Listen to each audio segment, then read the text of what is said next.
Bonjour et bienvenue dans Le Monde Devant Soi, le podcast d'actu international de Slate.fr. Je suis Christophe Caron et je suis en compagnie de Jean-Marie Colombani, directeur de la publication de Slate. Salut Jean-Marie. Bonjour Christophe. Et d'Alain Frachon, éditorialiste au Monde et spécialiste des questions internationales. Salut Alain. Salut Christophe. Ça y est, après 16 années, l'Allemagne tourne la page Angela Merkel et elle la tourne en musique, comme vous pouvez l'entendre, sur un air de Nina Hagen, chanteuse punk est-allemande. Joué pour l'occasion par la Bundeswehr, Du hast den Farbfilm vergessen, tu as oublié la pellicule couleur en français, est un hit des années 70 en RDA où Nina Hagen adresse moult reproches à son Misha, mais aussi une critique métaphorique du régime d'alors. Ce départ n'en est pas tout à fait un puisque Merkel reste encore chancelière jusqu'à l'élection par le Bundestag de son successeur social-démocrate Olaf Scholz, mais ce départ amorce définitivement une transition que la sortante veut apaiser. Pour ses adieux, après 5860 jours au pouvoir, soit 9 de moins que Helmut Kohl, Merkel a eu ces mots destinés à l'Allemagne, mais qui résonnent ici en France, je cite « Notre démocratie vit de la capacité à débattre et à corriger ses erreurs. Elle vit de la solidarité et de la confiance, en particulier de la confiance dans les faits et de la contradiction qu'il convient d'apporter haut et fort quand les connaissances scientifiques sont niées, que les théories du complot sont propagées et que les discours de haine prolifèrent. » Puis elle a évidemment souhaité le meilleur à son successeur, mais n'allez pas croire que ces vœux de réussite relevaient simplement d'une politesse protocolaire. La proximité entre la démocrate chrétienne et le social-démocrate est réelle, et aussi étonnant que cela puisse paraître vu de Paris, c'est l'homme de centre-gauche qui est le successeur naturel de la femme de centre-droit. Ainsi, une première question, Jean-Marie et Alain, avec Olaf Scholz, est-ce que l'Allemagne amorce un changement dans la continuité ? Il n'y a pas de révolution à prévoir menée par une coalition entre sociodémocrates, libéraux et écologistes. Le changement dans la continuité, ça a été un temps d'ailleurs le mot d'ordre de la vie politique française, à l'époque notamment de Georges Pompidou, et nous en sommes loin aujourd'hui, bien évidemment. Regardez ce qui vient de se passer, notamment dans les primaires de la droite. Celle qui est en passe de gagner, Valérie Pécresse, parle de rupture. Elle est candidate de la rupture. Nicolas Sarkozy, face à Jacques Chirac, qui était pourtant du même bord, était le candidat de la rupture. Et Emmanuel Macron était le candidat d'une révolution. Donc ça donne le fossé qui existe entre les uns et les autres, parce que c'est vrai qu'une part du succès d'Olaf Scholz tient au fait qu'il était, dans le gouvernement précédent, vice-chancelier, et qu'il incarnait une forme de continuité avec Angela Merkel. Alors bien sûr, il ne voudrait pas être, comme Angela a dû l'être, la gestionnaire d'un certain nombre de crises. Lui, il voudrait s'échapper des crises pour incarner une forme de renaissance, de relance de la social-démocratie, bien sûr, mais en même temps, l'élément de continuité a joué dans son succès et dans le fait que le 6 décembre prochain, donc au Bundestag, il sera élu chancelier dans un climat qu'Angela Merkel a décrit parfaitement, qui fait penser à un système et une démocratie de la maturité, et non pas une démocratie de la régression et du recul ou de la nostalgie, comme celle que nous avons, qui était en train de se réinstaller puissamment en France. Là, vous parlez de démocratie de la maturité, et cette maturité, on peut le voir dans le programme de ce nouveau gouvernement tricolore, programme qui fait quand même 180 pages, et qu'on peut résumer grossièrement en quelques thèmes. Lutte pour le climat, cannabis, augmentation du salaire minimum, logements sociaux, rigueur budgétaire, vote à 16 ans et renforcement de la souveraineté européenne. Alain, est-ce qu'on est dans un équilibre quasi parfait entre les différentes composantes de la coalition au pouvoir en Allemagne ? Il faut rappeler que cette coalition, c'est donc une famille à trois. Le SDP, le vieux parti social-démocrate allemand, est un des plus grands, sinon le premier parti social-démocrate dans l'histoire de l'Europe. Ensuite, les libéraux, qu'on pourrait dire chez nous, au sens français du terme, les libéraux, c'est-à-dire des gens qui sont attachés au libre-échange, à l'économie de marché, essentiellement qui se définissent par une sensibilité économique. Et enfin, les verts allemands, c'est-à-dire la transition énergétique en pleine maturité. La transition énergétique compatible avec une forte croissance. Voilà la synthèse des Verts allemands. Ça donne un programme de 187 pages La simultanéité avec la campagne française, comme le soulignait Jean-Marie, est très dure pour nous, puisque d'un côté, il y a une espèce de bataille hystérique sur fond de guerre civile rhétorique, où au fond, ce qui est en jeu, ce serait l'existence même de la France. Et de l'autre côté, dans ce programme dont vous avez parlé, sur lesquels ces trois familles politiques, ces trois branches de la vie politique allemande se sont mises d'accord, je dirais que sur le plan macroéconomique, si on veut le caractériser à très grands traits, ce programme de centre-gauche, c'est un petit recul sur la mondialisation, sur le libre-échange. Vous savez que l'Allemagne a considérablement profité de la mondialisation de ces 40 dernières années, qu'elle a bâti des industries, qu'elle a aidé à bâtir les industries faites pour la mondialisation. Mais là, il y a une tonalité un peu moins libre-échangiste. Il y a l'acceptation, et ça c'est la marque d'Olaf Scholz, d'une nécessité par moment d'un certain protectionnisme européen si l'Europe veut se doter, c'est ce qu'on appelle la politique industrielle, si l'Europe veut se doter de grands groupes capables de faire face aux grands groupes américains et chinois. Il y a le souci de l'environnement marqué par ce titre, si vous voulez, plus d'engagement contraignant. Et enfin, et ça c'est la marque des libéraux, il y a le souci de la dette, il y a le souci de revenir à des trajectoires qui diminuent l'ensemble des dettes publiques dans l'Union européenne et particulièrement au sein de la zone euro. Le poste de ministre des Finances revient à un libéral. Il insiste sur le pacte de stabilité et de croissance. C'est ce pacte qui pose comme norme le fait d'avoir un déficit budgétaire dans chacun des pays de la zone euro qui ne dépasse pas les 3% de la richesse nationale. Et enfin, d'avoir une dette publique cumulée qui ne dépasse pas 80% de la richesse nationale. Naturellement, toutes ces normes budgétaires ont été explosées ces dernières années, d'abord à la suite de la crise des dettes souveraines de 2008, crise qui venait de Wall Street, qui venait des États-Unis, et puis ensuite à la suite des nécessités de la relance post-pandémie. Donc tout ça a sauté. Qu'est-ce que veulent faire les Allemands face à tout ça ? Grosso modo, ils vont accepter un débat sur le pacte de stabilité et de croissance. C'est-à-dire qu'ils vont accepter de remettre sur la table une discussion sur ces pourcentages de dette autorisée au sein de l'Europe, particulièrement au sein de la zone euro. Ils rappellent qu'ils tiennent à ces pourcentages. Ça, c'est la marque des libéraux. Mais en même temps, ils veulent bien. C'est constituer face à eux, et c'est très intéressant parce que ça s'est passé ces 15 derniers jours, une sorte d'axe franco-italien. Vous savez, les Français et les Italiens ont signé un pacte d'amitié, un traité d'amitié qui ressemble à celui que la France et l'Allemagne avaient signé en 1963, puis renouvelé, je crois, l'an passé. Eh bien, il y a un même type de traité maintenant. Et Mario Draghi, qui naturellement pèse très lourd, parce que c'est l'homme qui a fait évoluer la Banque centrale européenne et qui a permis de sauver l'euro. Et précisément sauver l'euro, comment ? Eh bien, en ayant une interprétation très souple de ces critères du pacte de stabilité, les 3% budgétaires et les 80% de la dette cumulée. Eh bien, Draghi, lui, dit on ne peut plus en rester à ces pourcentages.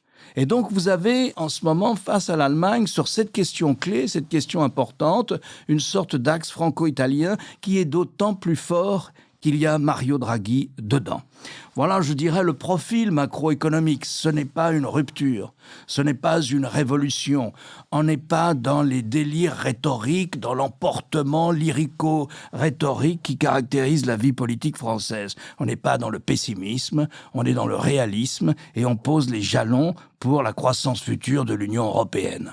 Mais une question quand même sur la vie politique allemande. On a vu donc que les trois partis de ce gouvernement se sont mis d'accord sur ce programme de 180 pages. Tout va être appliqué, il va y avoir des débats dans la Chambre.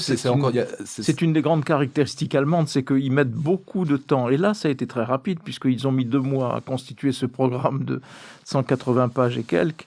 En général, la gestation est très lente, méticuleuse, pointilleuse, pointilliste, je ne sais pas quel est le mot approprié. Et ensuite, ils appliquent.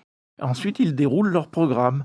Alors, ça peut paraître un peu artificiel comme cela parce que Ils déroulent leur programme, mais arrive la crise financière internationale. Bon, alors évidemment, ils sont obligés de bouger, mais arrive la crise sanitaire. Et là, beaucoup de choses volent en éclats parce que la crise sanitaire est là, et ainsi de suite. Mais en tant que parti de gouvernement, ils ont à cœur d'appliquer leur programme et de suivre leur feuille de route. Ce qui est pour nous un sujet d'étonnement, d'abord que les négociations soient à ce point poussées, détaillées, transparentes aussi, et en même temps qu'ils aient à cœur d'appliquer leur programme. Mais c'est vrai qu'aujourd'hui, dans les temps que nous vivons, qui sont des temps de bouleversement, de remise en cause, de tous azimuts, aussi bien les équilibres géopolitiques que les équilibres intérieurs de chacune de nos sociétés. Ça paraît un peu fou de vouloir tout comme ça codifier, ranger dans un même document, mais c'est la pratique allemande et c'est jusqu'à présent ce qui leur a réussi. Pour revenir d'un mot sur ce que disait Alain tout à l'heure, le grand changement, c'est que Angela Merkel, de facto, pesait de tout le poids de l'Allemagne sur les décisions européennes, au point que nos différents présidents, que ce soit Nicolas Sarkozy, puis François Hollande, s'étaient échinés à la faire évoluer, à lui faire accepter un certain nombre de choses, qui a été fait, mais avec la lenteur qui était caractéristique de la chancelière. Le leader aujourd'hui en Europe, c'est Mario Draghi. Pour s'opposer à la personne et à la personnalité et à ce que va dire Mario Draghi, il faut se lever tôt, parce que c'est quand même lui qui a sauvé l'Europe. Il n'a pas seulement sauvé l'euro, il a sauvé l'Europe dans la crise financière, puis dans la gestion par la Banque centrale de ce qui a été la réponse ou la riposte à la crise sanitaire. Alors la concession qui a été faite par Olaf Scholz et les sociodémocrates aux libéraux, dont le chef de parti devient le ministre des Finances, c'est d'inscrire 2023 comme l'année où l'on est censé revenir aux disciplines, c'est-à-dire à la vie normale de la gestion des déficits et ainsi de suite. Et c'est aussi l'idée qu'on ne refonde pas le traité, les disciplines dites de Maastricht, on ne les refonde pas, on ne remet pas tout sur la table, on les amende, comme disait Alain tout à l'heure, on les modifie, mais voilà, donc c'est la grande différence d'approche entre France et Italie d'une part, Allemagne d'autre part, mais c'est aussi la concession faite par les sociodémocrates qui étaient au départ plus proches des positions françaises, mais c'est la concession des sociodémocrates aux libéraux pour monter cette coalition. Alors, en 2023, où serons-nous si la crise sanitaire a perduré tout au long de 2022 ?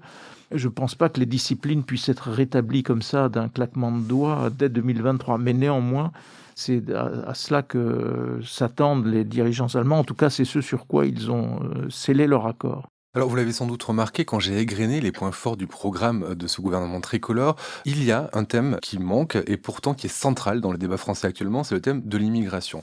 Les approches françaises et allemandes sont très différentes en matière d'immigration et je voudrais rappeler un chiffre trouvé dans un article du New York Times qui s'étonnait de l'hystérie française autour de l'immigration par rapport à la part de la population immigrée dans la population française. Ces chiffres, ce sont ceux de l'OCDE, ils nous montrent quoi ? Et ils nous montrent que l'Allemagne compte 16% d'immigrés dans sa population et que ça correspond à une hausse de 30% entre 2010 et 2020, quand la France, elle, en compte, j'allais dire seulement 13%, soit une hausse de 16% sur la même période. Comment expliquer la différence d'approche entre France et Allemagne sur l'immigration, alors que les chiffres montrent que la France n'est pas confrontée particulièrement à une invasion migratoire comme on peut l'entendre sur les plateaux télé, Alain ? Ce sont des situations assez différentes. L'Allemagne a eu une politique d'immigration essentiellement économique. C'est-à-dire là, on ne parle pas de gens qui réclament l'asile politique. La France est un des pays où il y a de plus de demandes d'asile politique, à peu près 80 000 par an. Je ne sais pas exactement combien on en accorde, mais les demandes pour l'an passé, je crois que c'était... On en accorde un tiers. Voilà. Un pays comme la Grande-Bretagne n'avait que 20 000, par exemple, 20 000 demandes. Donc, l'Allemagne, c'est différent. Ça a été essentiellement une immigration d'ordre économique jusqu'à ce qu'il y ait les événements de 2015 et ce million de personnes venant principalement de Syrie et qui ont été accueillies en Allemagne.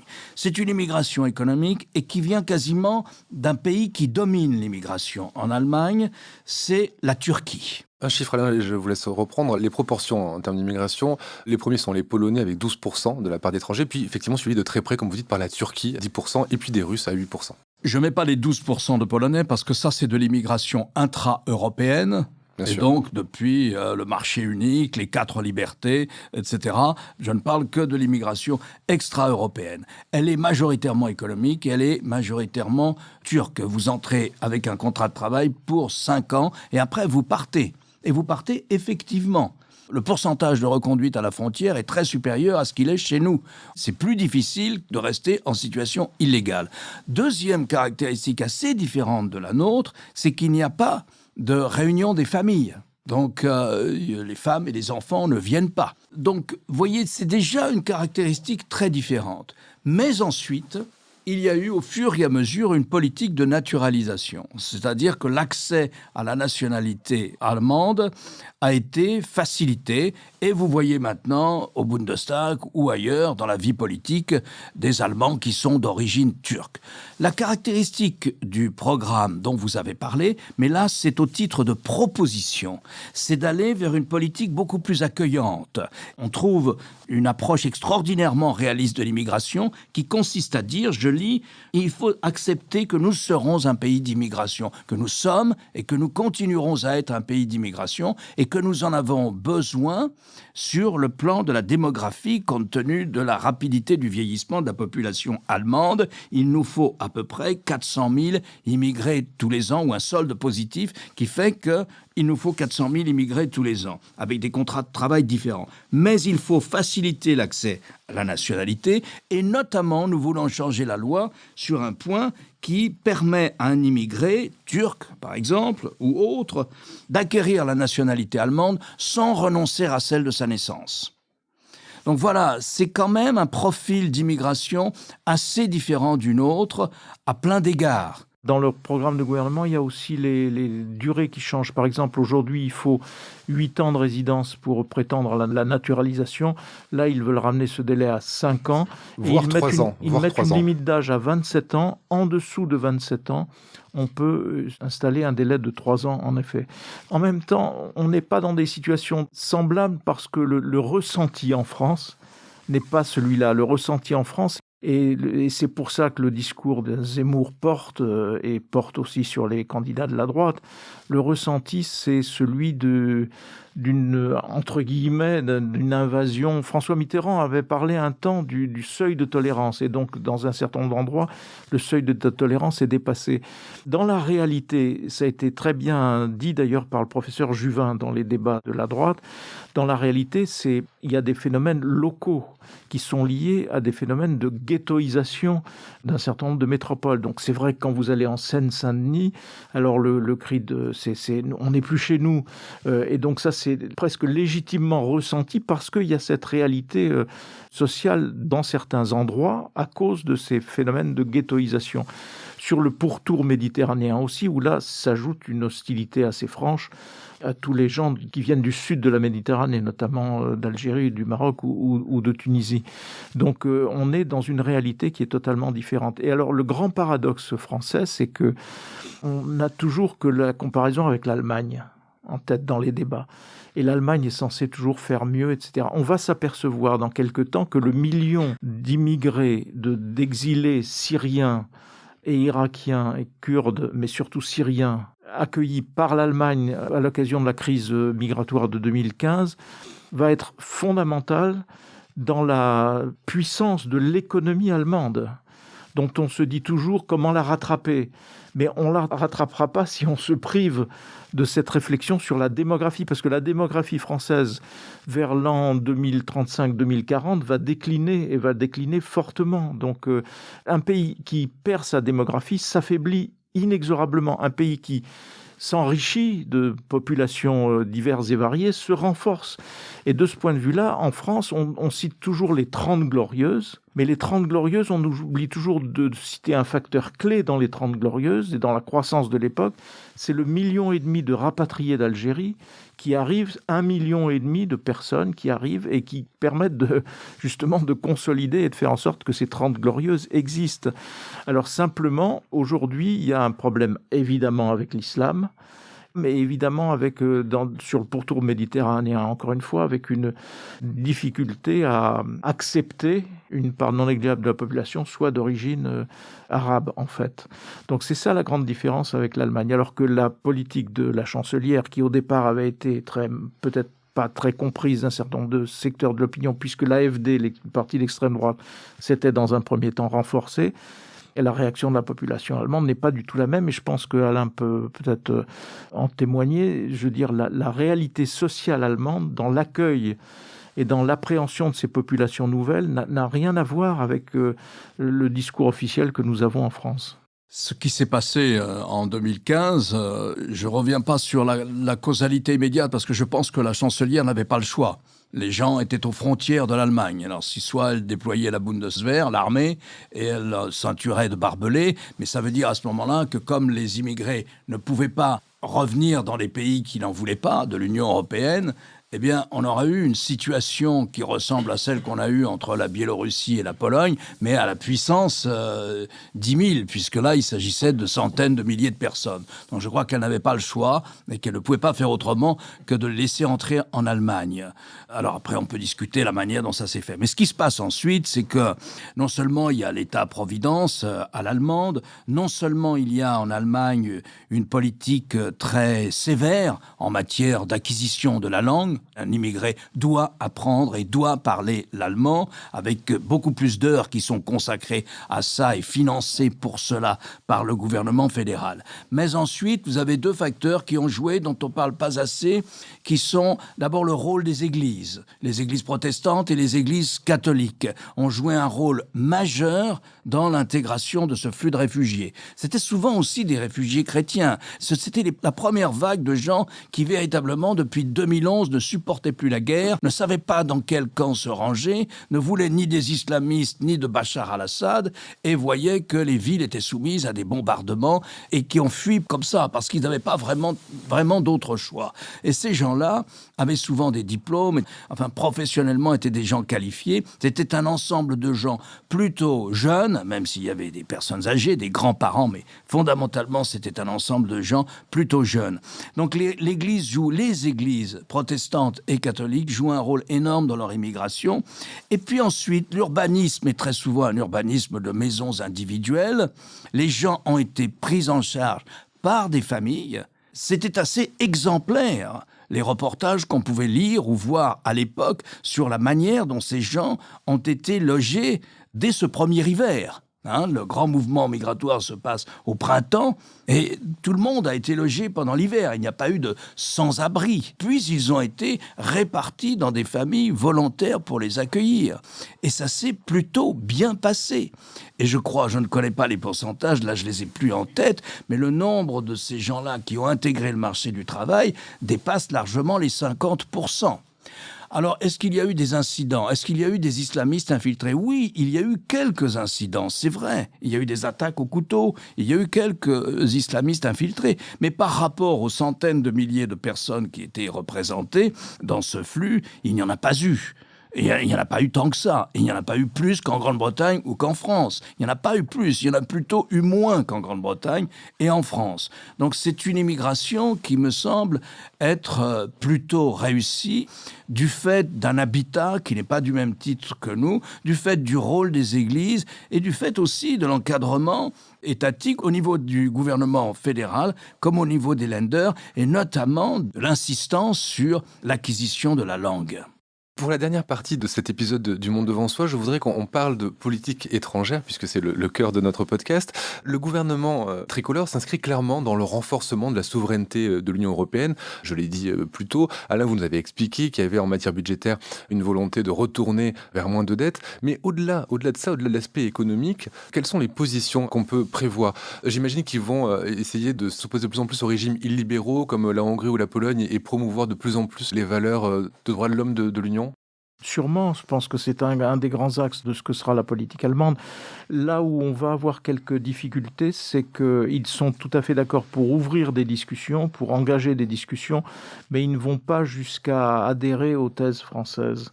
Alors, les concessions qu'ils font sont sur l'idée d'une souveraineté européenne, qui est un concept initié et développé par Emmanuel Macron. Donc, dans les mots, ils adhèrent à ce concept. En même temps, quand on regarde leurs propositions sur la défense, elles sont d'accepter l'idée que l'Allemagne prenne une part plus grande. Aujourd'hui, c'est une part égale à 0 pratiquement dans la vie internationale, et donc que ça puisse concerner également aussi son armée.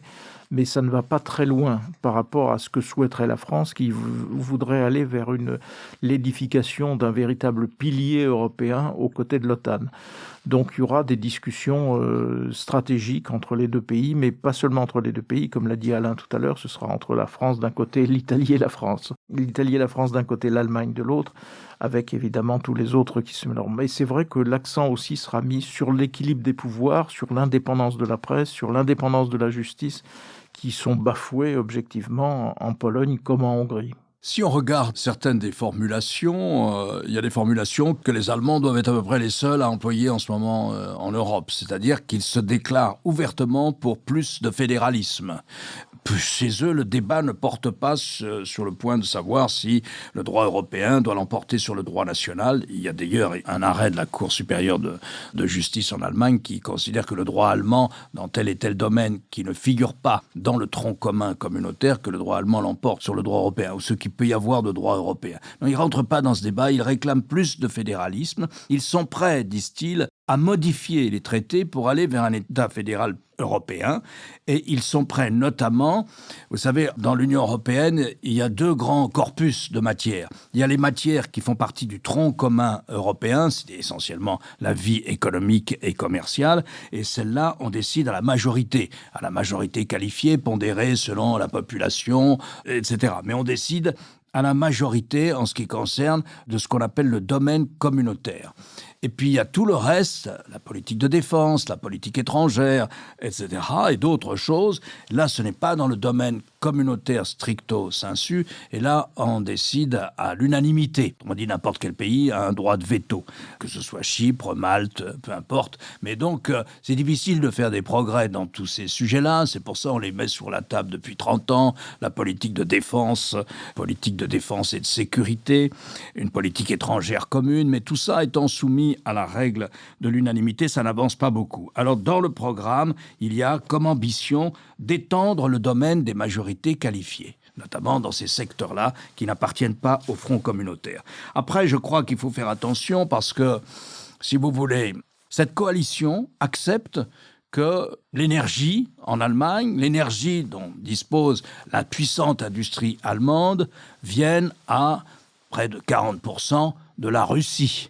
Alors, ça dit déjà que vis-à-vis de Moscou, ça ne veut pas dire que l'Allemagne se couche tout le temps, ça ne veut pas dire que l'Allemagne ne réagit pas, ils ont été courageux dans l'histoire Navalny, mais en même temps, voilà, il y a une limite dans la relation entre l'Allemagne et la Russie, c'est celle de l'énergie, c'est celle du gaz russe, puisque entre 30 ou 40%, selon les secteurs de l'industrie allemande, dépend du gaz russe pour une proportion qui va jusqu'à 40% de l'énergie qui est dépensée. Oui, parce que le gouvernement, justement, a déclaré qu'il voulait continuer le dialogue avec la Russie. C'est leur position, c'est en dialogue avec Moscou. Oui, il faut dialoguer avec Moscou. La question est de négocier avec Moscou. Pas tellement de dialoguer, parce que tout le monde parle avec Moscou, énormément. Mais il faut négocier. C'est un autre sujet. Et enfin, il y a les relations avec la Chine. Là encore, vous êtes confronté, dans le cas de l'Allemagne, à un pays qui réalise près de 20% de sa richesse nationale, de son PIB, dans ses échanges avec la Chine. Bon, ça ne va pas changer du jour au lendemain.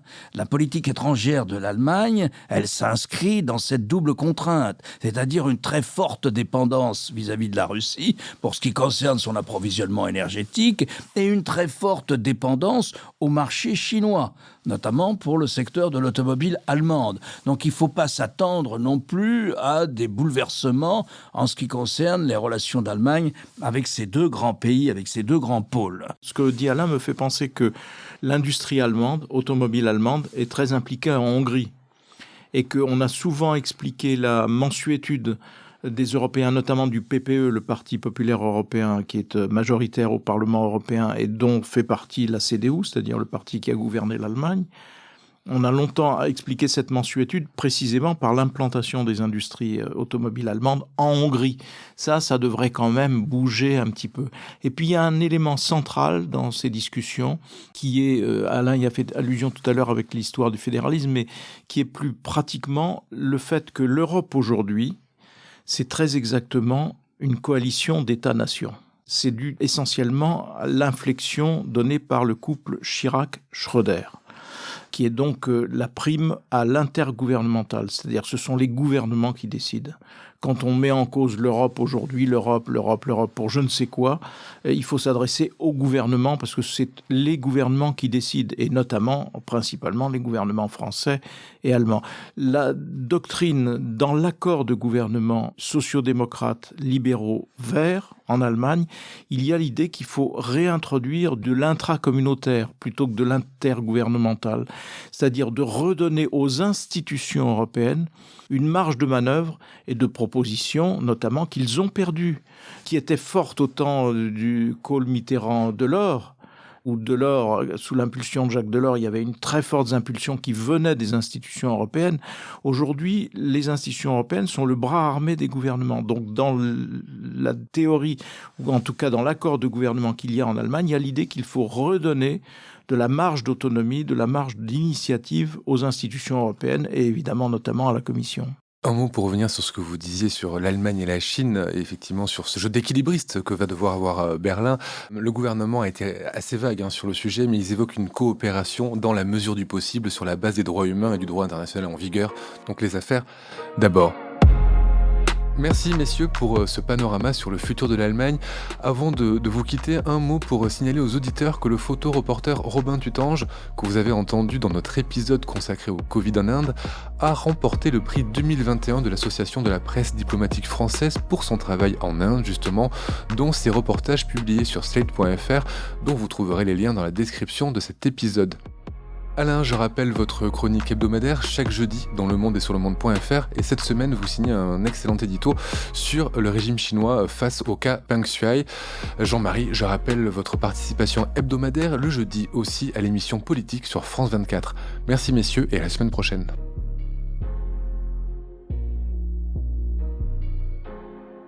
Retrouvez Le Monde devant soi chaque vendredi sur slate.fr, votre plateforme de podcast préférée.